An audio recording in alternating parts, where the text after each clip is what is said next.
नमस्कार साथियों, मैं पूरन सिंह। आप देखेंगे जब से मोदी जी आए हैं, नरेंद्र मोदी जी पीएम मोदी जी आए हैं, जब से भारत में क्या क्या बर्बाद हुआ और क्या आबाद हुआ। बर्बादी ज़्यादा है और उन्होंने जो आबाद किए हैं, जो लोगों को बनाया है, उनका पैसा बढ़ाया है, वो बहुत थोड़े से लोग हैं। आप ऐसे गिनती कर सकते हो, 2 की, 3 की कर सकते हो, ज़्यादा नहीं है। इससे ज़्यादा लोग नहीं हैं जिनका इन्होंने भविष्य सुधारा है, जो पहले से ही सुधरे हुए थे। और उसी कारण से आज भारत बर्बादी के कगार पर चल रहा है। चाहे तो स्टूडेंट हो, चाहे किसान हो, चाहे मजदूर हो, चाहे नौकरी पेशा वाला आदमी हो, ऑफिस में नौकरी करने वाला हो, हर व्यक्ति बर्बादी की तरफ गया है। कारण है मोदी की बिना सोचे समझे, बिना डिस्कस किए, योग्य लोगों से, एक्सपर्ट लोगों के बिना काम करने की जो आदत है, 8 बजे आके बैठ जाते हैं और नया कानून बना देते हैं। न किसी से बात, न किसी से चीत। अब तो वो मंत्रालय में भी बात करने छोड़ दिए। क्या मंत्रालय भी चोर है? जो चोरी कर लेगा तुम्हारे प्लान की, उसका फ़ायदा उठा लेगा। तुम अकेले आते हो, 1-2 आदमी मुश्किल से आपके साथ होता है, जो बैक में होता है। पूरे मंत्रिमंडल को पूछो, समझो, एक्सपर्ट लोगों की राय लो, उसके बाद कुछ करो। परंतु तुम्हें जो जल्दबाजी में कानून लाए हैं बहुत सारे, वो दिखाते हैं, बताते हैं। कुछ सुप्रीम कोर्ट के थ्रू लाते हैं, खुद लाते हैं। जो जिनकी औकात होती है वैसा काम करते हैं। बुरा नहीं बनना चाहते, सुप्रीम कोर्ट है, और खूब बुरा बनना चाहते हैं, सामने सामने। और सरकार में बैठा कौन है? नरेंद्र मोदी तो एक चेहरा है।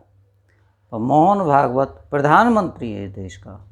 वो जो चाह रहा है आज सभी कम्युनिटियों को, चाहे वो मजदूर हो, नौकरी पेशा वाला हो, चाहे किसान हो, किसान मजदूर हो, किसी तरह का भी व्यक्ति हो, वो बर्बादी की कगार पर है। आज भुखमरी की कगार पर भारत है। करीब 70 से 50 करोड़ से लेकर 70 करोड़ तक लोग भुखमरी की कगार पर हैं। आप देखें, पहले ये लाई नोटबंदी, क्या बोले? आतंकवाद कम होगा, नक्सलवाद कम होगा, और जो गलत काम लोग करते हैं ब्लैक में, वो नहीं होंगे, ब्लैक मनी भी आएगी। अब 95% तो नोट जमा हो गया, उसके बाद भी कुछ नहीं हुआ। लोग, क्या हुआ, इसका असर क्या हुआ? छोटा व्यापारी समाप्त हो गया, जो अपना काम करता था 10-5 आदमियों को लेके, वो बर्बाद हो गया। और उसके साथ साथ बहुत सारे जो उसके साथ काम करने वाले थे, वो बर्बाद हो लिए। तो जो जीएसटी 8 बजे आके इन्होंने नोटों को बर्बाद कर दिया, 500 के और 1000 के नोटों को 2000 का नोट ला दिया। बोले 500 से रिश्वत चलती है। तो भैया 1000 से रिश्वत चलती है तो एक बार बताओ, 2000 से नहीं चलेगी क्या? और सुनो, जीएसटी से इन्होंने छोटे कारोबारी को बर्बाद किया, और किसान को भी। उस समय किसान की रबी की फसल बोई जा रही थी, उस समय का समय है बहुत। और फिर इन्होंने जीएसटी लाए, जीएसटी भी अनप्लान लाए। ये लगातार चेंज कर रहे हैं अभी तक। हर हफ्ते, हर 15 दिन में कुछ न कुछ चेंज हो रहा है। क्यों हो रहा है? कि बिना प्लान के जीएसटी लाए। तुम 6 महीना लगाओ, साल लगाओ, कौन सी जल्दी है? भागा जा रहे हो कि दुनिया रहेगी, तुम प्रधानमंत्री रहो न रहो। तो तुम जीएसटी लाए अनप्लान से, हर रोज़ तुमने उसमें अमेंडमेंट किए, अमेंडमेंट, इतने अमेंडमेंट है कि सीए चक्कर आ गए, एडवोकेट चक्कर आ गए। तो उससे भी क्या हुआ? जीएसटी से जो छोटा व्यापारी जो नहीं कर सकता था काम, उन्होंने काम छोड़ दिया, वो नौकरी पेशा करने लगा कुछ जो आता था। उसके बाद लॉकडाउन कर दिया। लॉकडाउन में तो कोई बचा नहीं, व्यापारी बचा नहीं, किसान बचा नहीं, मजदूर बचा नहीं, नौकरी पेशा वाला बचा नहीं।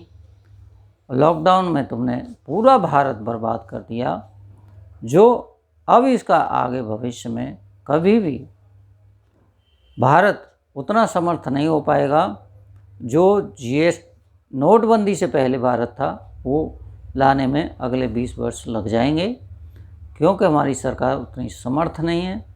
वो व्यापारियों के हाथ बिकी हुई है, कुछ ब्राह्मणों के हाथ बिकी हुई है, तो इस वजह से उन्होंने सारे काम गलत किए हैं। कृषि कानून लाए, अब किसान रोड पे चल रहा है, रोड पे बैठा है, हाईवे पे बैठा है, बॉर्डरों को बंद कर दिया है। अब पूरी तरफ से दिल्ली बंद हो रही है धीरे धीरे, तो किसका नुकसान है? सबका ही नुकसान है। किसान का भी नुकसान है, वो अपनी फसल नहीं देख रहा है। जो उसके साथ मजदूर आया है वो भी परेशान है, उसकी मजदूरी नहीं मिल रही, खाना पीना मिल रहा है कैसे भी, यहाँ पे सो रहे हैं, बैठ रहे हैं, किसी को जुकाम हो रहा है, किसी को सर्दी हो रही है। अब घर की जैसी सुविधा तो है नहीं यहाँ पे, कोई ट्रैक्टर के नीचे पड़ा, कोई ट्रैक्टर के ऊपर पड़ा है, कम कपड़े हैं। अब ठंड बढ़ रही है, दिल्ली की ठंड का सबको अंदाज़ा नहीं है। किसान भी है और सरकार 5-6 फेस में बात होने के बाद भी कोई परिणाम। वो कह रहे हैं कि इन बिलों को वापस लो और MSP लागू करो। हर भाई वो खरीदनी चाहिए, चाहे प्राइवेट आदमी खरीदे चाहे सरकारी खरीदे। एट्रोसिटी इन्होंने सुप्रीम कोर्ट के थ्रू बर्बाद कर दी। जो SC ST पे आजकल और मुसलमानों पे इतना अत्याचार हो रहा है, जहाँ मर्जी किसी को पकड़ते हैं, 8-10 आदमी डंडे से पीट देते हैं, मार देते हैं उसे। कोई आदमी जेल नहीं जा रहा, कोई कहीं नहीं जा रहा। भारत बर्बादी की तरफ है। आज तालिबानी जो आतंक था, उसी तरह का आतंक कहीं हमारी सरकार में बैठे हैं। सरकार के आसपास जो हैं अंधभक्त कहते हैं जिनको, चमचे कहते हैं उनको, वो लोग इस पूरे भारत में आतंकवाद मचाए हुए हैं। और ये गोदी मीडिया नहीं, उसे कहना चाहिए आतंकवाद मीडिया। वो गलत बात छाप रहा है, गलत दिखा रहा है, वो अपनी ऑनेस्टी नहीं दिखा रहा, वो गवर्नमेंट की तरफ ऑनेस्टी है उसकी, जनता के प्रति नहीं है। एक ईवीएम के कारण, जब से 2004 से ईवीएम आया है, तब से ही न कांग्रेस न बीजेपी सरकार सुनती है किसी की। उसे पता है कि मैं वोट चोरी कर लूँगी, किसी के भी वोट पड़े, SP के, BSP के, RJD के, राष्ट्रीय लोकदल के, जिस मर्जी के वोट पड़े सबके चुरा लूँगा मैं। एक आदमी मेरा जैसा निर्दलीय खड़ा होता है, वो अपनी एक वोट डालता है, वो भी चोरी कर लेता है वो आदमी, इसलिए वो सुनता नहीं है। अगर ईवीएम नहीं होता तो यही समर्थन की वजह से रो रहे होते कि भैया कल इलेक्शन में हार जाएंगे, यूपी में, उत्तराखंड में हार जाएंगे, बंगाल में हार जाएंगे, तमिलनाडु में हार जाएंगे, हैं? ये डर होता ना। अब इनको डर नहीं है, कोई डर भय नहीं है। किसानों ने बोल दिया हम 6 महीना रुकेंगे, 6 साल भी रुकेंगे, पर हम ये काम करा के जाएंगे ऐसे। इसके बाद भी सरकार टस से मस नहीं हो रही है। और प्रधानमंत्री तो वहाँ पे गंगा जल उठा के कह रहे हैं ऐसे जैसे गंगा जल पवित्र है, उतना ही हमारा मन पवित्र है, उतना ही ये कानून पवित्र है। गंगा जल कहाँ से पवित्र हो गया? उसमें नाले कूद रहे हैं, तुमको नहीं पता ये बात? नमामि गंगे होने से गंगा साफ हो जाएगी, है? नमामि यमुना भी लिख दो, फिर यमुना भी साफ हो जाएगी, इसका भी पानी पियो तुम।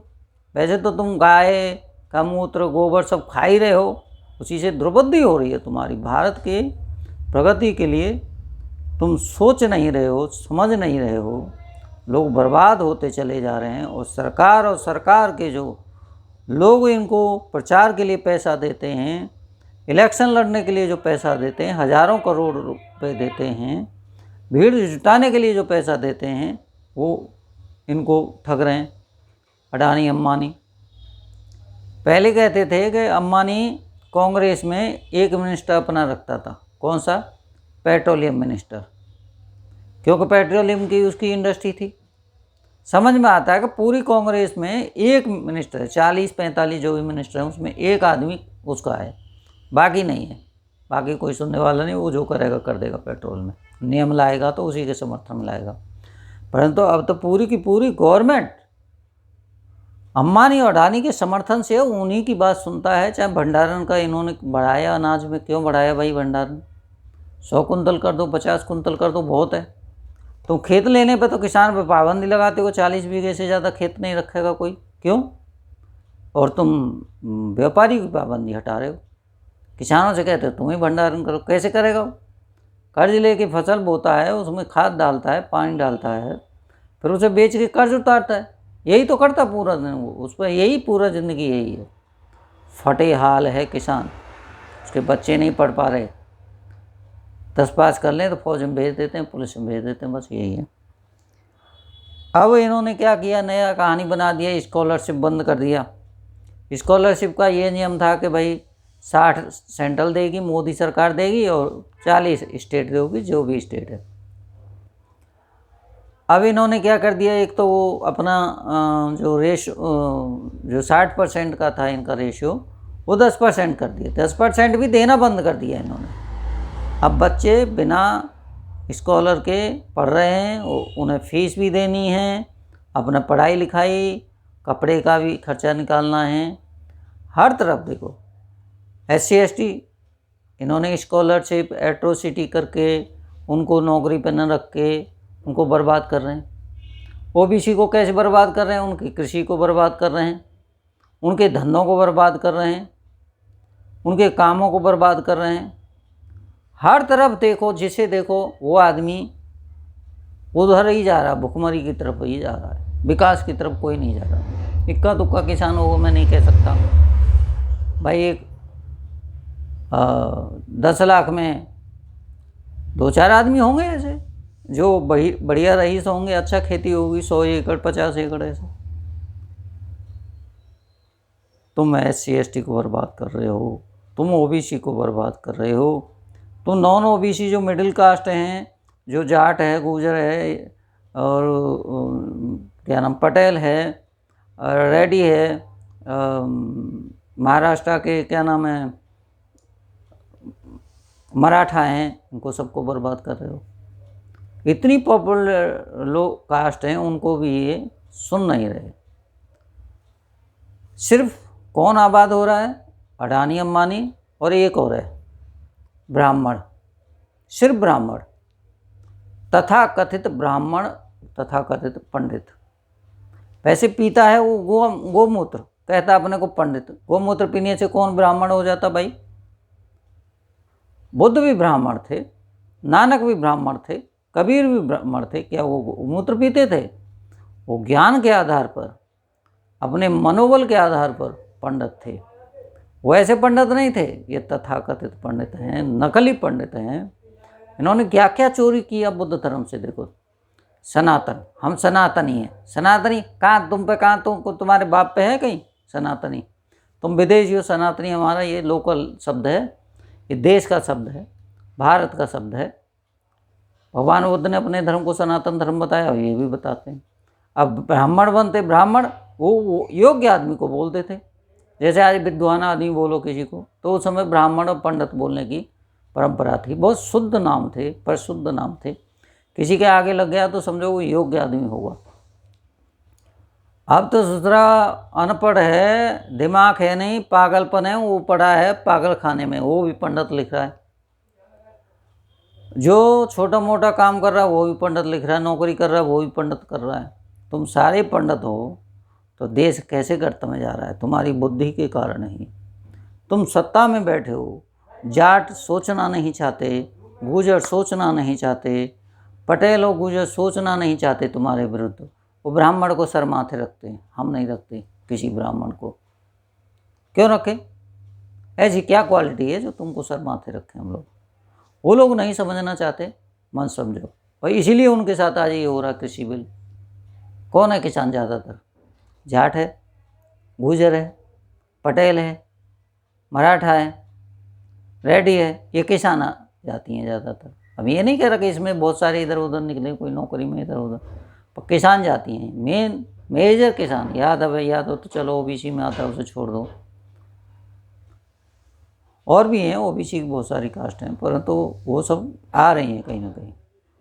रिजर्वेशन इन्होंने ख़त्म कर दिया, कंपनी सारी बेच दी इन्होंने, रेलवे बेच दी, एयरपोर्ट बेच दिया, BSNL बेच दिया, MTNL बेच दिया, और इंडियन ऑयल कॉरपोरेशन बेच दिया, हिंदुस्तान पेट्रोलियम बेच दिया, भारत पेट्रोलियम बेच दिया। बचा क्या है ये बताओ भाई? किस लिए तुम बेच रहे हो? किसके लिए बेच रहे हो? तुम कहते हो मैं फ़कीर हूँ। फ़कीर आदमी को कुछ बेचने की क्या ज़रूरत है भाई? हैं? 2 रोटी मिल गई, काम चल गया तुम्हारा, 5 करोड़ का रोज़ का खर्चा है, खाने पीने सिक्योरिटी रहना खाना सब, तुम्हारी सारा असेसमेंट निकाला 5 करोड़ रोज़ का खर्चा है इस फकीर का। एनालिसिस लगा लो, नहीं तो कोई एक्सपर्ट आदमी इकोनॉमिस्ट जो तटस्थ आदमी हो, ईमानदार आदमी हो, ब्राह्मण नहीं, कम से कम ब्राह्मण नहीं होना चाहिए, ब्राह्मण तो बेईमान है।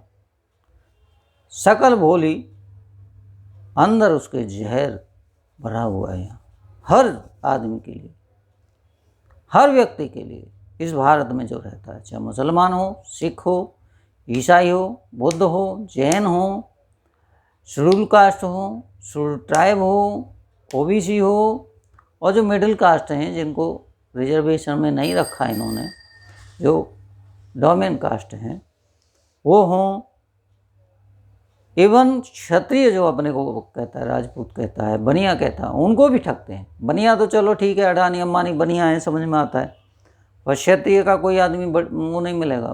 एक वो राजनाथ बैठा है बस अकेला, तोमर है एक, वो भी ये बिना प्रधानमंत्री के पूछे, बिना ब्राह्मण के पूछे कुछ नहीं कर सकते।